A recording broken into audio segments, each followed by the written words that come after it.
Hermanos, me es muy grato poder dirigirme a todos ustedes en esta mañana para celebrar de una manera muy particular la Navidad sacerdotal. Venimos de un año que todos consideramos muy difícil, complicado, de mucho sufrimiento. Y sin embargo, un año por donde Dios ha ido pasando día tras día,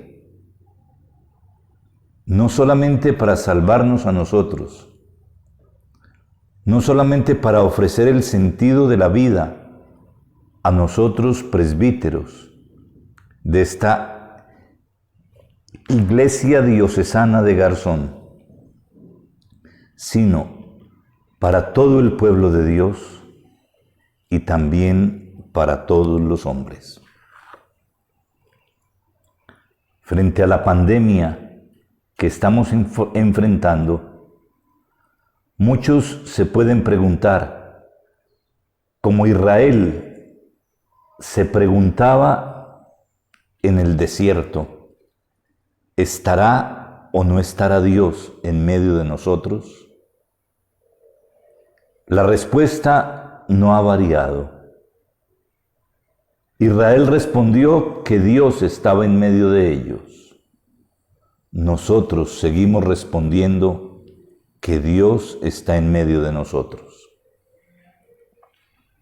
Y precisamente porque Dios está en medio de nosotros, es por lo que vale la pena que también este año, en medio de las limitaciones que tenemos, a nosotros se nos permita celebrar la Navidad y celebremos la Navidad. Probablemente no como tradicionalmente lo hemos hecho, pero ojalá, y eso es lo que siempre deseo, con un espíritu mucho más en la tónica de una auténtica experiencia de fe que simplemente de una actitud de una religiosidad natural. Hermanos,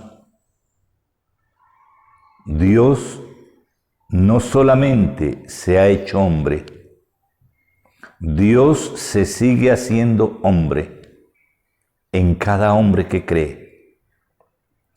Y el objetivo de este Dios que se hace hombre en cada hombre que cree no es otra cosa que todos los hombres le podamos encontrar sentido a nuestro propio sufrimiento. Es indispensable encontrarle sentido al sufrimiento que esta pandemia está dejando a lo largo y ancho del mundo entero. Es increíble lo que hemos vivido. Siempre pensábamos que cuando se hablaba de las pestes y de las aterradoras tragedias que habían hecho en la humanidad estos tiempos de peste, pensábamos que nosotros ya estábamos ajenos a ellas. Pensábamos que la ciencia había superado absolutamente todo. Pensábamos que ya nosotros estábamos libres de todo. Yo creo que jamás pensamos que nos fuera a tocar vivir la primera pandemia global, porque hasta ahora las pandemias no habían sido totalmente universales. Habían cobrado muchas víctimas, pero habían sido exclusivamente de regiones porque la cercanía que han creado los medios de transporte y los medios de comunicación no era tanta como es en nuestro siglo. Sinceramente, cuando en el mes de enero del 2020, yo empecé a escuchar de un virus que desde China empezaba a surgir en el mundo entero, pensé que nosotros nos demoraríamos mucho, si acaso llegaba el virus, mucho más de lo que fue la realidad concreta. Ya en el mes de marzo estábamos viviendo nosotros el comienzo de lo que ha sido una tragedia desde muchos puntos de vista. Una tragedia, en primer lugar, de la salud que nos ha puesto frente a la realidad de la muerte. Una pandemia que ha creado problemas económicos y que nos hace revisar nuestra relación frente a los bienes. Una pandemia que ha creado gravísimas crisis familiares y problemas muy serios de soledad, problemas de crisis emotivas que nos hacen también pensar cuál es nuestra dimensión de fe frente a la realidad de los afectos. La tragedia que vivimos ha hecho tambalear nuestra fe y ha demostrado también en el fondo una crisis de formación y de formación cristiana, no solamente en los laicos, sino también a veces también en nosotros los sacerdotes. Y hemos planteado una cantidad de dificultades a nivel exclusivamente teórico que nunca, si fuéramos y tuviéramos en cuenta toda la tradición de la Iglesia, deberíamos haber enfrentado jamás. Pero nos ponemos, no tanto frente al encuentro personal con Jesús, que cambia nuestra vida y que no nos hace y que no nos permite ser tan leguleyos como somos y poder descubrir que también en este tiempo es posible lo fundamental. Hermanos, no nos olvidemos que Jesucristo, antes de sentarse a la mesa con sus discípulos, pasó 3 años sin celebrar con ellos la Eucaristía, eso sí, catequizándolos profundamente. E incluso, todavía llegando al día de la Eucaristía, tenían preguntas y no estaban lo suficientemente formados. Probablemente los forma definitivamente un acontecimiento, el acontecimiento de la resurrección, el acontecimiento de un Jesús que se levanta de la tumba donde ellos no lo esperaban. Ellos habían recibido la noticia de que estaba muerto. Solo el evangelista Juan fue testigo de que estaba verdaderamente muerto. Los otros solamente recibieron la noticia y jamás se podían imaginar que lo iban a volver a encontrar vivo. Y ustedes dirán, pero estamos hablando de Navidad. ¿Por qué nos viene a hablar de muerte y de resurrección? Es que la Navidad no tendría para nosotros sentido si Jesucristo no se hubiera levantado de la tumba. Si Jesucristo no se hubiera levantado de la tumba, sería como cualquier otro niño que hubiera nacido, crecido, se hubiera desarrollado, hubiera envejecido y hubiera muerto. Y punto. Pero es que este niño es importante porque resucitó.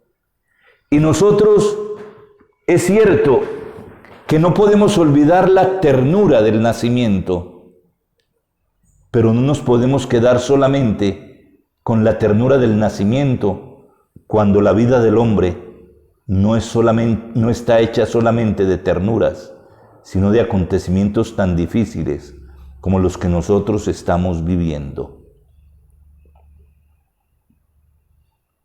Hermanos, muchas veces ustedes me han escuchado, no solamente a raíz de la pandemia, sino durante toda mi predicación en estos años, ya 8 en la diócesis de Garzón, que les he dicho que el cristianismo existe para darle sentido al sufrimiento de los hombres y también al sufrimiento nuestro.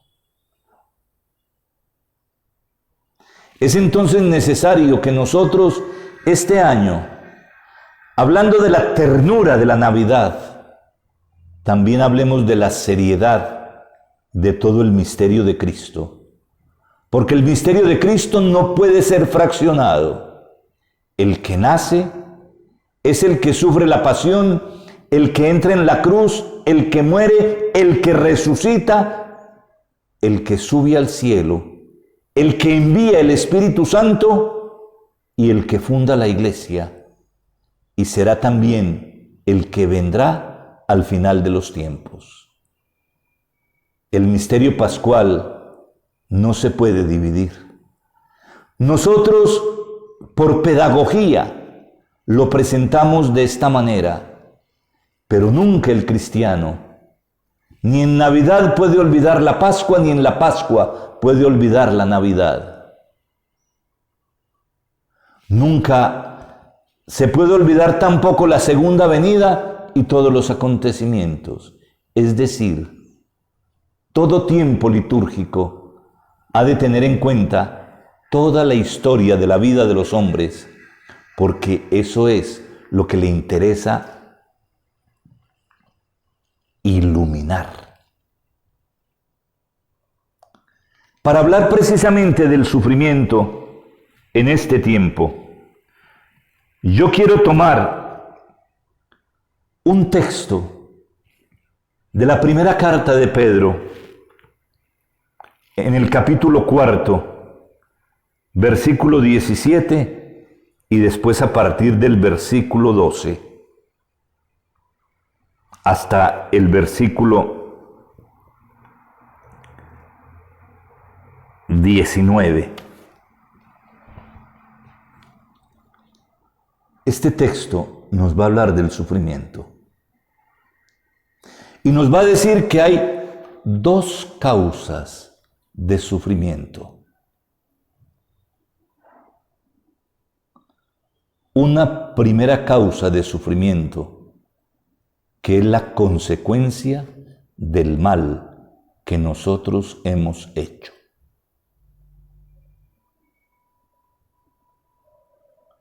No nos olvidemos que el capítulo 2 del libro del Génesis, cuando Dios le dice a Adán y Eva de no pecar, les dicen: no pequen porque se mueren. Infortunadamente, nosotros no nos hemos dado cuenta de una cosa: nuestro sufrimiento tiene como fundamento una consecuencia del mal que hemos hecho. El demonio, que es tan astuto, y para ponernos a Dios como enemigo, ha tratado de que veamos este sufrimiento, que es consecuencia del mal que hemos hecho, como castigo que Dios nos envía. Dios ha sido claro: peca y te mueres, peca y sufre. Si no quieres sufrir, no dice tampoco deja de pecar, porque esa es la segunda causa del sufrimiento. Por eso Pedro dice: si sufres porque has hecho el mal, pues a convertirte. Pero si sufres habiendo hecho el bien, Pedro nos habla de que somos bienaventurados. Cada uno de nosotros, entonces, en el fondo está llamado a analizar su propio sufrimiento. Cada uno de nosotros está llamado a analizar lo que hay dentro de él mismo, hacer una revisión muy seria de su propia vida, de confrontarnos con la ley de Dios y sobre todo de reconocer una cosa, porque a veces hemos entendido muy mal la carta a los romanos. Porque a veces el hecho de que la carta a los romanos nos diga que la ley que la ley no salva, eso no quiere decir que la ley no hay que cumplirla. Son dos cosas distintas. No nos olvidemos que el Sermón de la Montaña, Jesús nos insiste en una cosa. Antes pasará el cielo y la tierra que deje de cumplirse la menor letra de la ley de Dios.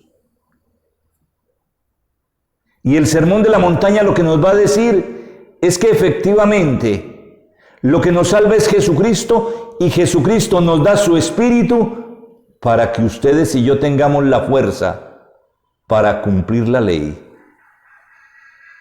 No es que la ley pasó de moda, es que la ley nos salva. Salva a Jesucristo y salvándonos, nos lleva también al cumplimiento de la ley. Y lo que antes se nos hacía imposible, se hace posible. Y entonces, ya nuestro examen de conciencia nos dirá si nuestro sufrimiento depende es de que estamos fuera de la ley de Dios, o si de verdad queremos hacer la voluntad de Dios. Hermanos, desde la Escritura sabemos una cosa: la ley de Dios es eterna. La ley de Dios no cambia con los años que van pasando, ni con los siglos que vamos dejando atrás. Muchos de nosotros a veces argumentamos para irnos en contra de la ley de Dios, diciendo que es que estamos en tiempos modernos y las cosas han cambiado. Frente a la ley de Dios, las cosas no cambian. Robar es malo, matar es malo, mentir es malo, fornicar es malo, desear la mujer del prójimo es malo.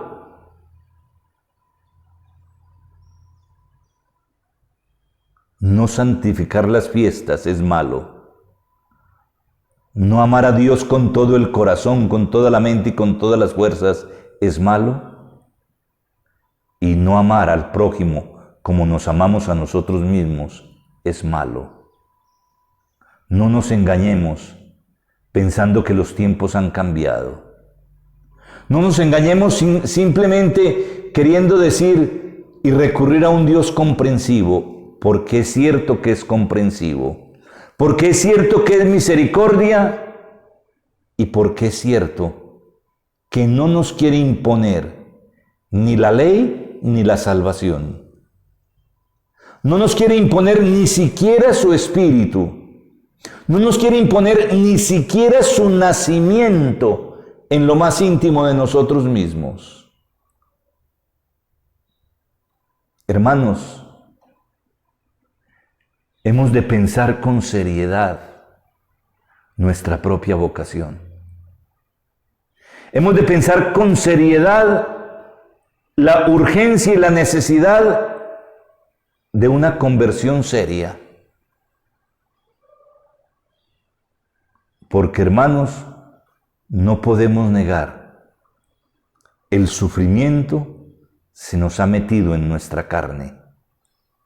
E infortunadamente el sufrimiento, con todos los elementos, nos ha llevado a que nos juzguemos y nos critiquemos unos a otros. A que critiquemos necesariamente las posturas de unos y otros, y de que incluso nos sintamos separados, y más, que no podemos compartir más seriamente la cercanía y nuestra propia experiencia. El demonio es astuto y se vale también de las circunstancias.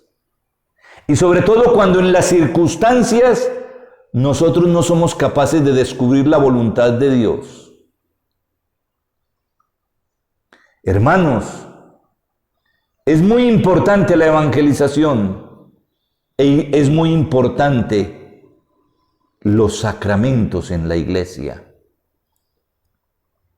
Pero lo fundamental es que la evangelización nos lleve a un encuentro personal con Jesucristo. Porque el encuentro personal con Jesucristo será el que hará que los sacramentos no se nos conviertan simplemente en actos de devoción, sino en oportunidades maravillosas de apoyarnos en Dios para convertirnos. Podemos celebrar muchísimas Eucaristías.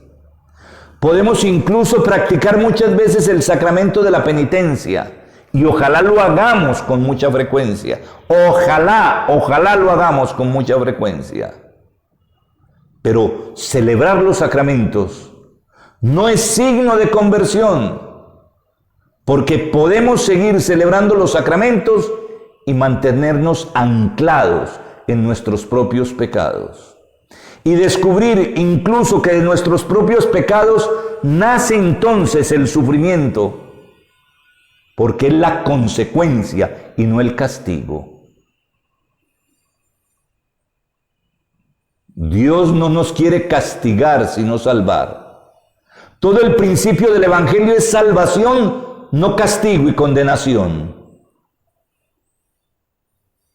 Todo a lo que Dios nos invita y por lo que Dios se hace carne y por lo que Dios empieza a ser niño, no es con el objetivo simplemente de hacer un juicio, sino de realizar la salvación del hombre. Efectivamente, al final habrá un juicio. Pero en el fondo el juicio no será otra cosa que saber si hemos aceptado o no hemos aceptado la salvación de Dios.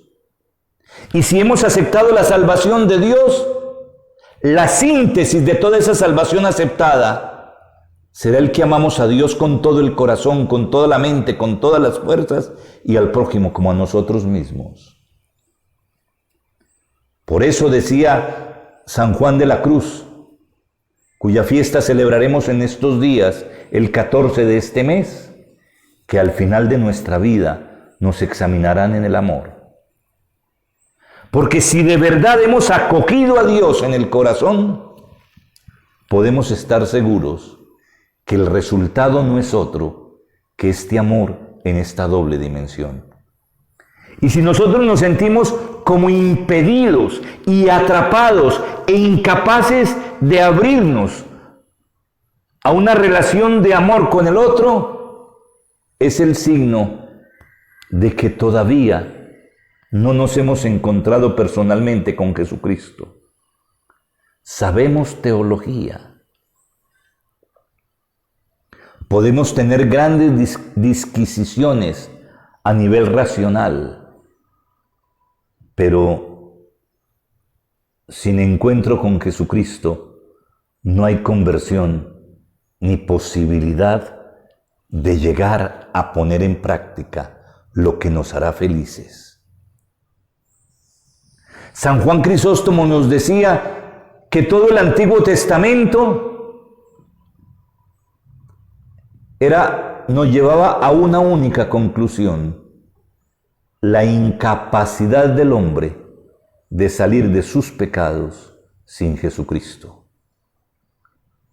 Y decía San Juan Crisóstomo, ustedes leen el Antiguo Testamento y lo ven lleno de buenas intenciones. Como nosotros, estamos buenos de buenas intenciones. Nosotros, en principio, tenemos muy buena voluntad en la conversión. ¿Dónde está el problema? El problema es que todavía, para nosotros, la persona de Jesús no es atrayente. Y si es atrayente, es una atracción muy de poesía, pero no una atracción que toque mi vida, que me lleve a entrar en la intimidad de mi propio ser. Estos días, cuando he estado hablando de este tiempo de Cuaresma, he indicado, y seguramente muchos de ustedes me han escuchado, en este tiempo de Adviento, les he dicho, este tiempo de Adviento es para conocernos a nosotros mismos. Este tiempo de Adviento es para entrar en nuestra propia realidad, porque ahí, en esa realidad, es donde Jesús quiere nacer.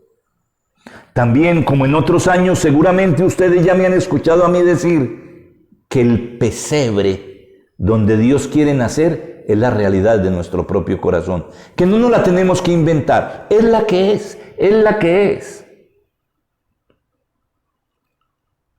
Sin vergüenzas frente al Señor, con lo que somos, dejemos que Él nazca ahí, porque por ahí tenemos que empezar. No que nosotros nos purifiquemos, sino que Él nos purifique. El sacramento de la penitencia perdona nuestros pecados. El sacramento de la penitencia nos da el inicio también de que nosotros entonces no reduzcamos el sacramento de la penitencia a solo el perdón de los pecados, sino al comienzo de la misericordia. Pero el comienzo de la misericordia lleva a que nosotros recibamos de Dios la fuerza para abandonar el mal, porque si no lo abandonamos, tendremos necesariamente la consecuencia del sufrimiento. Sufrimientos que a veces no podemos explicar. Y sufrimientos que en vez de disminuir, mientras más nos demoremos en encontrar a Jesucristo, más crecerán, más nos amargarán la vida, más nos meterán en dificultades y en algunas ocasiones nos podrían llevar incluso hasta la cárcel, porque nos podrían llevar a hacer cosas que además de ser pecado, sean delito frente a la sociedad, y las cosas también para nosotros se complican. No estamos exentos, y en estos últimos tiempos lo sabemos, en nuestras sociedades, de estas situaciones desagradables, difíciles, y que es necesario que empecemos a afrontar también desde nuestra experiencia de fe. Tenemos pues la primera causa del sufrimiento. Pero también el apóstol Pedro nos dice, si ustedes no sufren por ser maldadosos, si ustedes no sufren por ser asesinos, ladrones, malhechores o entrometidos, si sufren solo por ser cristianos, ustedes son bienaventurados. Hermanos, aquí está el otro sentido del sufrimiento. No es que si no pecamos no vamos a sufrir, sino que si no pecamos, la causa del sufrimiento es otra.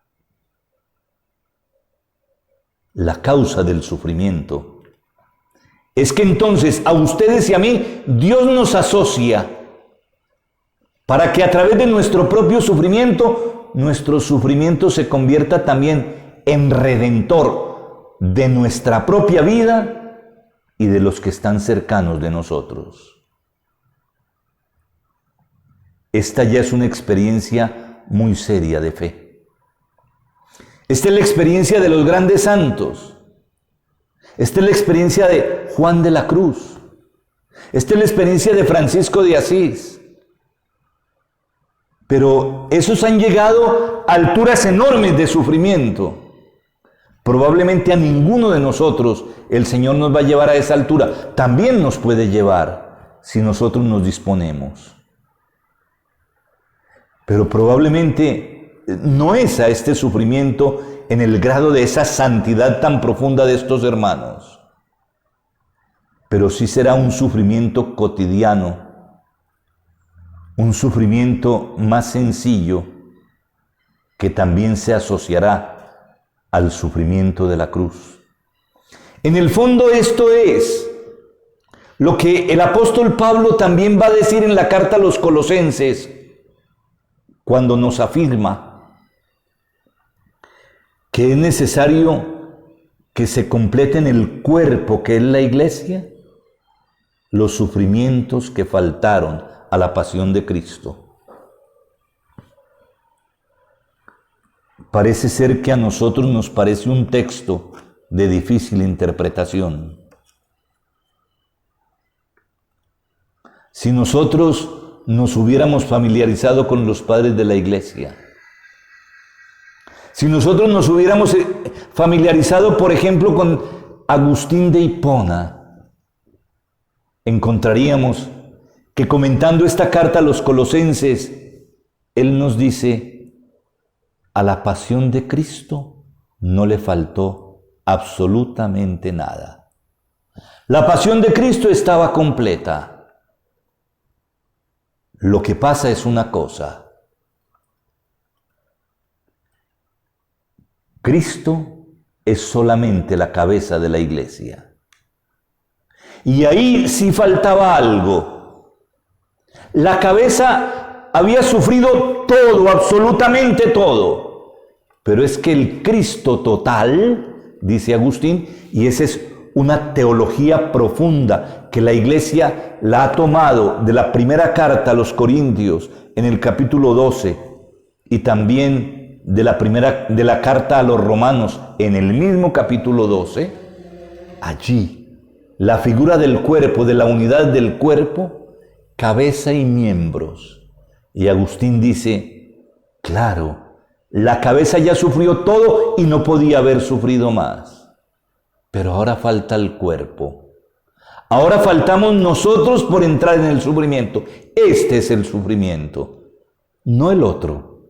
No el sufrimiento de nuestros pecados, sino el sufrimiento que brota de la cercanía con Dios.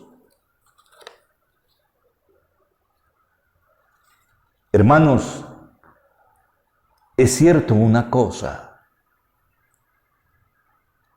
todo sucede para bien de aquellos que aman a Dios, o también de aquellos a quienes Dios ama. Los estudiosos de la Escritura dicen que el texto permitiría las dos traducciones. Tanto hablar de los que aman a Dios como de los que Dios ama. Permítanme quedarme hoy con la segunda acepción, con aquella de los que Dios ama. Todo sucede para bien de los que Dios ama. Ojalá esto lo podamos comprender. Porque aquí lograríamos comprender perfectamente que lo que está pasando está sucediendo para bien de todos. Que lo que está sucediendo es para una llamada a conversión de todos. De los que nos creemos cerca y de los que nos creemos lejos. Es cierto una cosa: nosotros no nos podemos descuidar de las angustias y de los sufrimientos de los demás. Y tenemos que buscar cómo colaborar. Probablemente la primera colaboración nuestra la tenemos que mirar desde nuestro trabajo de oración que hemos adquirido el día de nuestra ordenación de intercesión por el mundo entero, pero también con muchas otras obras, con muchas otras realidades probablemente calladas y silenciosas, sin hacer escándalo.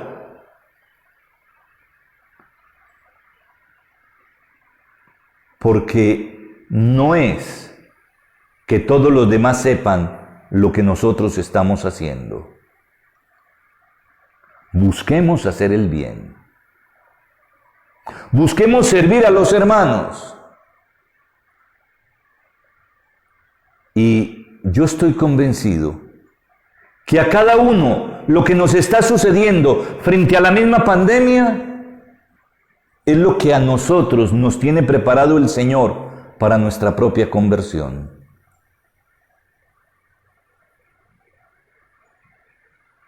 Eso sí, nos invita a conversión. Esta pandemia ha puesto de manifiesto muchas cosas tristes. La primera cosa que ha puesto de manifiesto en esta pandemia es la crisis de la verdad. Muchos rumores sin confirmar que nos han hecho no saber dónde está la verdad. ¿Dónde está la verdad? Nos tenemos que convertir, no a mi verdad, sino a la verdad. Y no nos podemos dejar llevar como veletas por el viento frente a cualquier afirmación que se hace.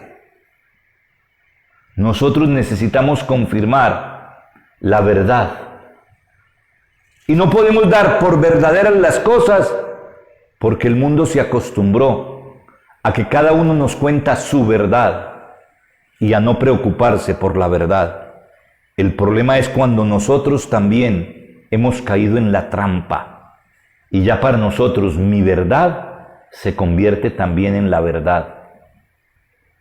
Nosotros no asumimos otra verdad distinta al Evangelio. No asumimos otra verdad distinta a Jesucristo. Y toda verdad tiene que pasar por la prueba del Evangelio. Esto es lo primero. Esta pandemia también ha servido para que muchos se dediquen a la explotación del hermano en un momento grandísimo de sufrimiento. Los precios de medicinas, los precios de alimentación, los precios de muchas cosas, el robo frente a los ofrecimientos de alimentos de caridad, están manifestando también un profundo desastre en nuestra humanidad. No nos interesa que nuestros fondos crezcan a costillas del sufrimiento del hermano. Y es necesario que nosotros incluso ayudemos a estos hermanos, no simplemente regañándolos o criticándolos, sino haciéndoles caer en cuenta que lo que para ellos inicialmente podría parecer una ventaja, se les convertirá en el futuro en causa de muchos sufrimientos, por lo mismo que hemos estado hablando, porque nuestros pecados engendran sufrimiento. El problema es que el demonio no nos hace ver la relación que tiene pecado y sufrimiento, no lo esconde, porque a él le conviene. Porque a él le conviene que nosotros funcionemos más con la idea del castigo de Dios, porque funcionando con la idea del castigo de Dios, nosotros le cogemos como cierta rabiecita a Dios. No, hermanos, Dios no es el policía castigador.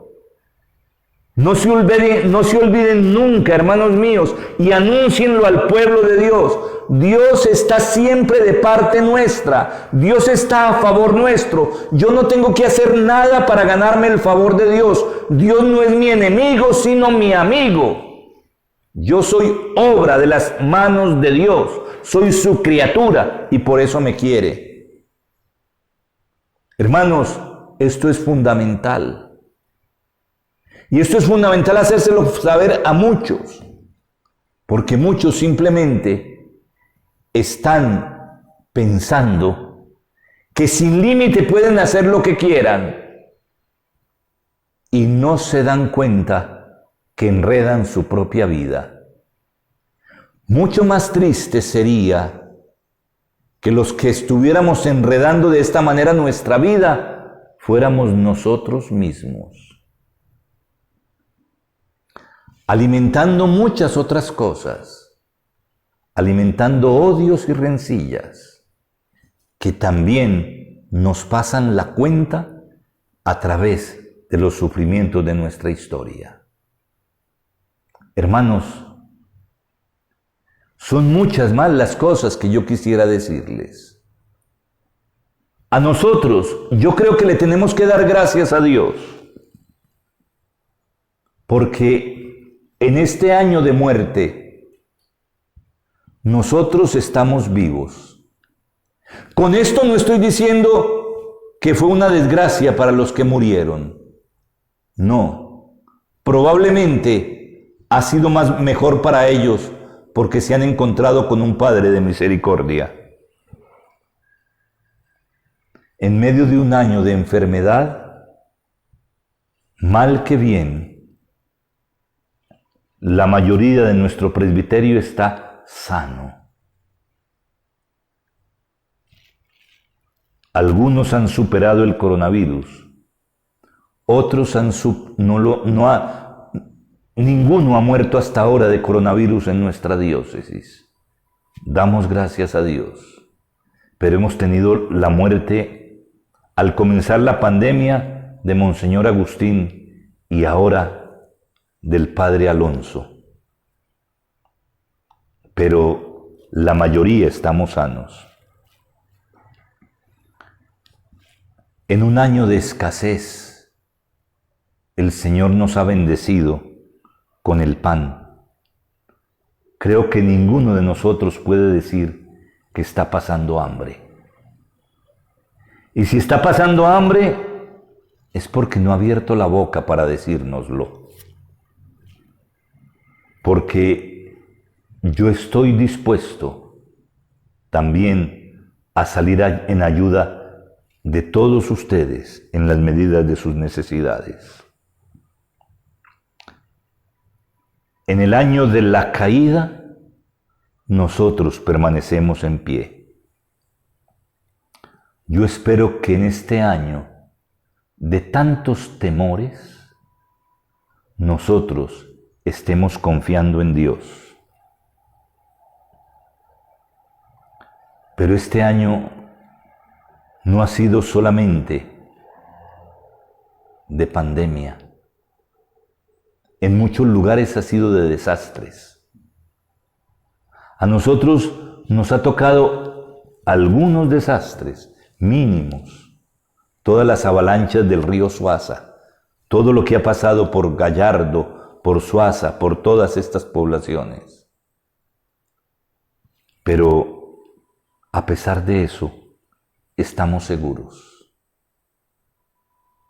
Yo creo que el balance no puede ser de este año tan negativo como el balance que hace el mundo. Nuestro balance es un año como el que Dios nos ha dado.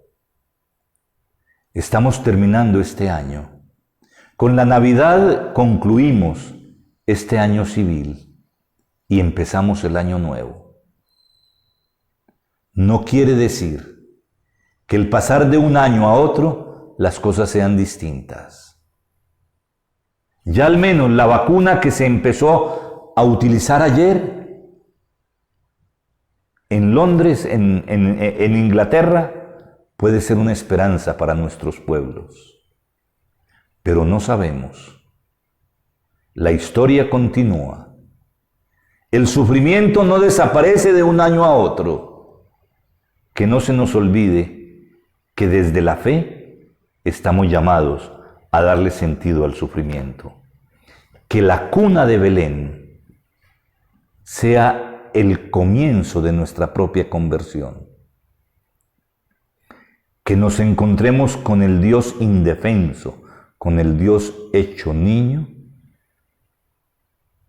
que no nos engaña, porque no nos pinta lo que no es, que no nos engaña porque viene con la verdad e indicará, como les indicó a los discípulos, desde muy pronto cuando se encontró con ellos, que había necesidad de llegar a la cruz para llegar a la resurrección.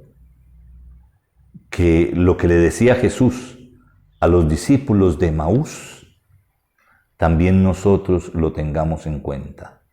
Para entrar en la gloria es necesario padecer mucho, pero padecer no por haber hecho el mal, sino por ser asociados a la cruz de Jesús. Hermanos, no saben la alegría que siento al desearles a cada uno de ustedes una feliz Navidad y un año nuevo según la voluntad de Dios. Porque como venga la voluntad de Dios, siempre será lo mejor para nosotros. Que el Señor nos dé esta experiencia de Navidad vivida con muchísimo entusiasmo, pero sobre todo con mucha esperanza.